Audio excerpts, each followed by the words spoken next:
सीमा सचिन की प्रेम कहानी का झोल भले ही कई लोगों को समझने में वक्त लगा हो, लेकिन हमें सीमा के घर में दाखिल होते ही लगा कि मामला सीधा नहीं है। जैसे हम सचिन के घर दाखिल हुए, भीड़ के बीच हमने सीमा को पूरे हिंदुस्तानी परिधान में देखा।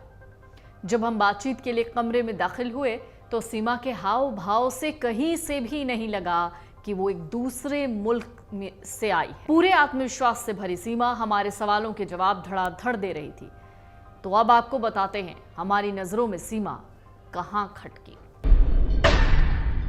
अगर आप इंटरव्यू देख रहे हैं या देख चुके हैं तो आपको दिख रहा होगा कि सीमा की बेटी सीमा को मम्मी कह रही थी, जबकि पाकिस्तान में अमूमन कोई माँ के लिए मम्मी शब्द का प्रयोग नहीं करता। अच्छा, मम्मी कहाँ है? मम्मी कहाँ है? दीदी है ये तो। मम्मी कहाँ है? अच्छा, वो मम्मी है। दूसरा शक तब गहराया जब हमने सीमा के हाथ पर कई निशान देखे। ये कुछ ब्लेड जैसी चीज से कटे हुए थे और कुछ बीड़ी या सिगरेट से जले हुए निशान थे। ऐसे एक दो निशान नहीं थे, दोनों हाथों पर हमने कई निशान सीमा के देखे। हमने सीमा से जब इस बारे में पूछा तो उन्होंने क्या जवाब दिया वो भी देखिए। अच्छा, सचिन से कितना प्यार करती हैं आप? क्योंकि मैंने कुछ मीडिया रिपोर्ट्स में पढ़ा कि आपने सचिन के लिए अपने हाथ की नसें भी काटी। जी मैम, बिल्कुल काटी हुई हैं।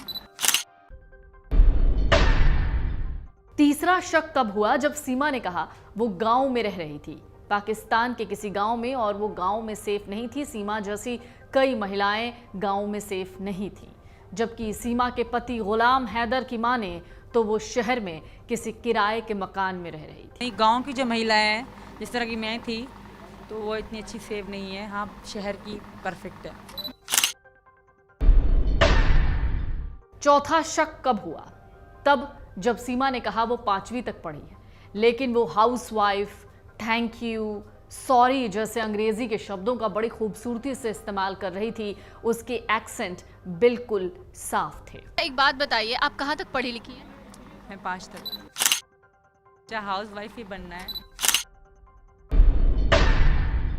पांचवा शक तब हुआ जब सीमा ने पूछे जाने पर कहा कि उसके लिए नंबर 2 पर उसके बच्चे हैं, नंबर 1 पर सचिन है। जरा आप सोचिए, किसी माँ को अपने बच्चों से ज्यादा प्यार उस इंसान से है जिसे वो पिछले 3 साल से जानती है। दुनिया में सबसे ज़्यादा नंबर 1 पे ये है, उसके बाद मेरे बच्चे हैं, उसके बाद मेरी मम्मी पापा हैं। छठा शक तब हुआ जब सचिन सवालों के जवाब दे रहे थे।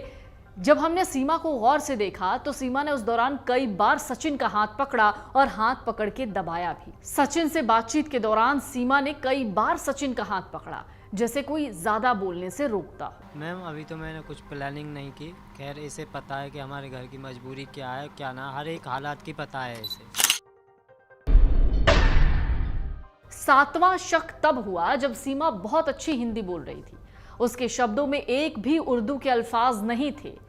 मुस्लिम होते हुए भी सीमा को हिंदू रीति रिवाजों की इतनी अच्छी जानकारी कैसे है, वो कैसे इतनी शुद्ध हिंदी बोलती है, ये खटक गया। सीमा हैदर मुस्लिम से हिंदू बनी, लेकिन वो इस्लाम का कोई भी कलमा नहीं जानती है। हालांकि उसे मंत्र याद हैं और हिंदू रीति रिवाजों की भी अच्छी खासी जानकारी है। तो ये शक जो सीमा पर सबको था, शायद इसी शक की वजह से सीमा इस वक्त यूपी एटीएस के सवालों का जवाब दे रही है। और जाहिर है, जब हम इंटरव्यू के लिए सीमा के घर पहुंचे उस दौरान बहुत भीड़ थी। सीमा इन दिनों सुर्खियों का हिस्सा बनी हुई है। सीमा इन दिनों कॉन्फिडेंटली तमाम सवालों के जवाब दे रही थी, लेकिन क्या उसी कॉन्फिडेंस से वो यूपी एटीएस के सवालों का जवाब दे पा रही है? अमर उजाला अब आपके टीवी पर भी। अपने स्मार्ट टीवी पर यूट्यूब पर सर्च करें अमर उजाला, चैनल सब्सक्राइब करें और देखें ताज़ा खबरें, वो भी HD क्वालिटी में। और हाँ, बेल आइकन दबाना ना भूलें ताकि हर खबर हो आपके घर। अमर उजाला, निष्पक्ष, निर्भीक, निरंतर।